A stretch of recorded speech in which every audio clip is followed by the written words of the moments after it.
স্বাগতম জানাচ্ছি বাংলাভিউ লাইভে। স্টুডিও থেকে আপনাদের সাথে এই মুহূর্তে যুক্ত হয়েছে আমি শ্রাবণী তালুকদার। জানিয়ে দেব আমাদের হাতে থাকা এবারের আপডেট।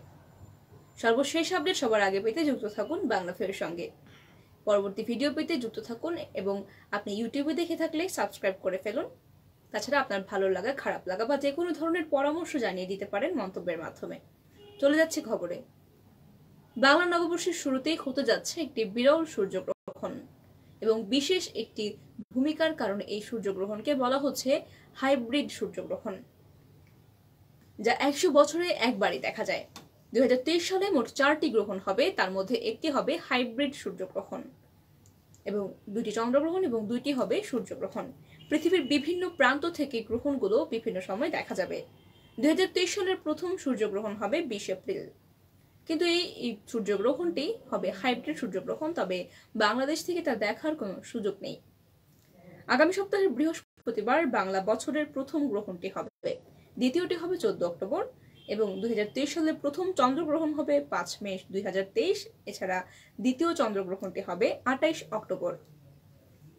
জ্যোতিষ ক্যালেন্ডার অনুসারে প্রথম সূর্যগ্রহণ হবে 20 এপ্রিল এবং যেটি হবে হাইব্রিড সূর্যগ্রহণ। তবে এই সূর্যগ্রহণটি বাংলাদেশে দৃশ্যমান হচ্ছে না। এই সূর্যগ্রহণটি দেখা যাবে অস্ট্রেলিয়া, পূর্ব এবং দক্ষিণ এশিয়া, প্রশান্ত মহাসাগর, আন্টার্কটিকা এবং ভারত মহাসাগর থেকে। হাইব্রিড সূর্যগ্রহণ বা বার্ষিক রিং অফ ফায়ার ভারত ও প্রশান্ত মহাসাগরীয় অঞ্চল থেকে মাত্র কয়েক সেকেন্ডের জন্য দেখা যাবে, তবে Australia, western Australia, Philippines, Taiwan এবং পাপুয়া নিউ গিনি ও ইন্দোনেশিয়া থেকে পুরোপুরি দৃশ্যমান হবে এই হাইব্রিড সূর্যগ্রহণ। চলুন জেনে নিই হাইব্রিড সূর্যগ্রহণ কি। 18 মাস পর একটি করে সূর্যের পূর্ণগ্রাস হয়। এই সময় সূর্যকে পুরোপুরি ঢেকে দেয় চাঁদ। সূর্যের নানা রকম গ্রহণ হয়ে থাকে, কখনো আংশিক ঢাকা পড়ে বা কখনো পূর্ণগ্রাস হয়, কখনো কখনো হয় বলয় গ্রাস, যা রিং অফ ফায়ার নামে পরিচিত। আর এই তিনটি যখন একত্রে হয় তখন সেটিকে বলা হয় হাইব্রিড, অর্থাৎ বলয় গ্রাস, পূর্ণগ্রাস এবং আংশিক গ্রাস একত্রে হলে সেটিকেই বলা হয়ে থাকে হাইব্রিড সূর্যগ্রহণ, যেটি হতে চলেছে আগামী 20 এপ্রিল।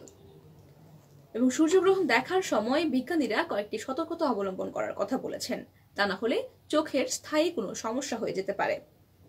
তারা জানিয়েছেন সূর্যগ্রহণ দেখার জন্য উপযুক্ত ফিল্টার বা কালো পলিমার যুক্ত চশমা ব্যবহার করতে হবে, অথবা অ্যালুমিনাইজড মাইলার বা 14 নং শেডের ওয়েল্ডিং চশমা ব্যবহার করতে হবে। তাছাড়া টেলিস্কোপের মাধ্যমে হোয়াইট বোর্ডে সূর্যের ছবির প্রতিফলন ফেলেও দেখা যেতে পারে এই সূর্যগ্রহণ। সুপ্রিয় দর্শক শ্রোতা, জানিয়ে দেওয়ার চেষ্টা করছিলাম হাইব্রিড সূর্যগ্রহণ সংক্রান্ত বিভিন্ন আপডেট। এতক্ষণ যারা সঙ্গে ছিলেন সকলকে অসংখ্য ধন্যবাদ। পরবর্তী ভিডিও পেতে যুক্ত থাকুন বাংলাভিউর সঙ্গে এবং আপনার ভালো লাগা, খারাপ লাগা বা যে কোনো ধরনের পরামর্শ জানিয়ে দিতে পারেন মন্তব্যের মাধ্যমে।